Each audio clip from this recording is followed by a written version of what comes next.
नमस्कार दोस्तों, सभी श्रोताओं का हार्दिक अभिनंदन करती हूँ अपने YouTube चैनल पर। दोस्तों, आपके समक्ष गोपाष्टमी की कथा प्रस्तुत कर रही हूँ। कार्तिक शुक्ल पक्ष की अष्टमी को गोपाष्टमी का त्योहार मनाया जाता है। इस दिन गायों को स्नान करवाकर उनके बछड़े सहित विधि विधान से पूजा की जाती है। जल, अक्षत, रोली, गुड़, जलेबी, वस्त्र तथा धूप दीप से आरती उतार कर गाय की परिक्रमा की जाती है। गोपाष्टमी के दिन जब गाय संध्या काल में चढ़ने के लिए वापस आती है तो उनके चरणों की धूल को अपने मस्तक पर लगाने से भगवान श्री कृष्ण प्रसन्न होते हैं तथा अखंड सौभाग्य का वरदान देते हैं। तो आइए शुरू करते हैं गोपाष्टमी की कथा। प्राचीन काल में जब श्री कृष्ण भगवान 6 वर्ष के थे तो माँ यशोदा से कहने लगे कि माँ, अब मैं बड़ा हो गया हूँ, अब मैं बछड़े चराने नहीं जाऊंगा, अब मैं गौ माता के साथ जाऊंगा।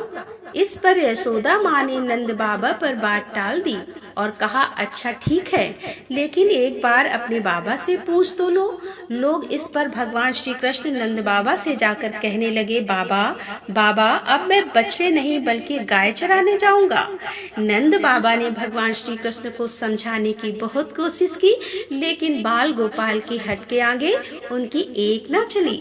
फिर नंद बाबा ने श्री कृष्ण से कहा, ठीक है, अगर तुम इतनी ही जिद कर रहे हो तो पहले जाकर पंडित जी को बुलाओ ताकि उनसे गौचारण के लिए शुभ मुहूर्त का पता लगाया जा सके।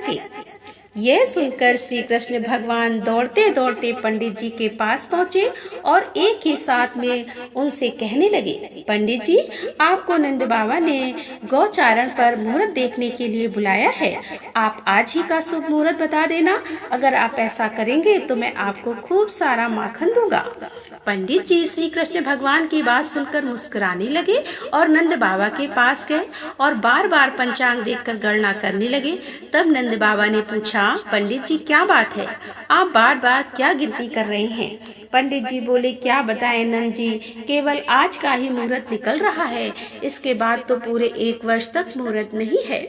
पंडित जी की बात सुनकर नंद बाबा ने श्री कृष्ण को गाय चराने की स्वीकृति दे दी। भगवान जिस समय कोई कार्य करते वही शुभ मुहूर्त बन जाता। उसी दिन भगवान ने गौ चरने का कार्य आरंभ किया और वह शुभ तिथि कार्तिक मास की शुक्ल पक्ष की अष्टमी तिथि और इसी वजह से यह तिथि गोपाष्टमी कही जाने लगी। उस दिन कामदेव ने भगवान श्री कृष्ण का अभिषेक किया और श्री कृष्ण भगवान गोविंद कहे जाने लगे। माता यशोदा ने अपने लल्ला का श्रृंगार किया और जैसे ही माँ यशोदा श्री कृष्ण के पैरों में जूतियां पहनाने लगी तो श्री कृष्ण ने मना कर दिया और बोले, मैया, यदि मेरी गाय जूतियां नहीं पहनती तो मैं कैसे पहन सकता हूँ? यदि पहना सकती हो तो सभी गायों को जूतियां पहना दो। और भगवान जब तक वृंदावन में रहे भगवान ने कभी भी पैरों में जूतियां नहीं पहनी। आगे आगे गाय माता और उनके बछड़े और उनके पीछे पीछे बांसुरी बजाते हुए भगवान और उनके पीछे बलराम तथा श्री कृष्ण के यश का गान करते हुए बाल गोपाल विहार करते हुए वन में पहुंच गए। तभी से भगवान की गुरचरण मेला आरंभ हो गई। जब भगवान श्री कृष्ण गाय चराते हुए वृंदावन जाते तब उनके चरणों से वृंदावन की भूमि अत्यंत पावन हो जाती।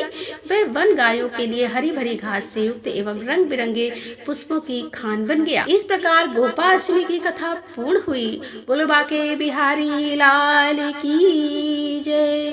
गोपाष्टमी की एक अन्य कथा के अनुसार जब भगवान श्री कृष्ण ने गोवर्धन पर्वत को अपनी कनिष्ठा उंगली पर धारण किया था, 7 दिन तक गोवर्धन को अपनी एक ही उंगली पर उठाए रखा। यह अद्भुत चमत्कार देखकर इंद्रदेव असमंजस में पड़ गए।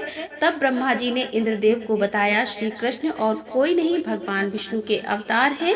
यह सब जानकर अष्टमी के दिन इंद्र ने अपनी पराजय स्वीकार कर ली और उनका अहंकार टूट गया और वह श्री कृष्ण भगवान की शरण में आ गए। जिसके बाद भगवान श्री कृष्ण ने कार्तिक शुक्ल अष्टमी के दिन गोवर्धन पर्वत को नीचे रखा। मानता तो यह भी है कि उसी दिन के बाद से ही हर वर्ष कार्तिक शुक्ल अष्टमी को गोपाष्टमी का उत्सव मनाया जाने लगा। तो दोस्तों, ये थी आज की वीडियो।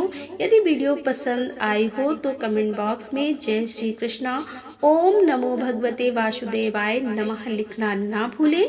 आप सभी का हार्दिक धन्यवाद। राधे राधे, जय श्री कृष्णा, हर हर महादेव, जय भोलेनाथ की।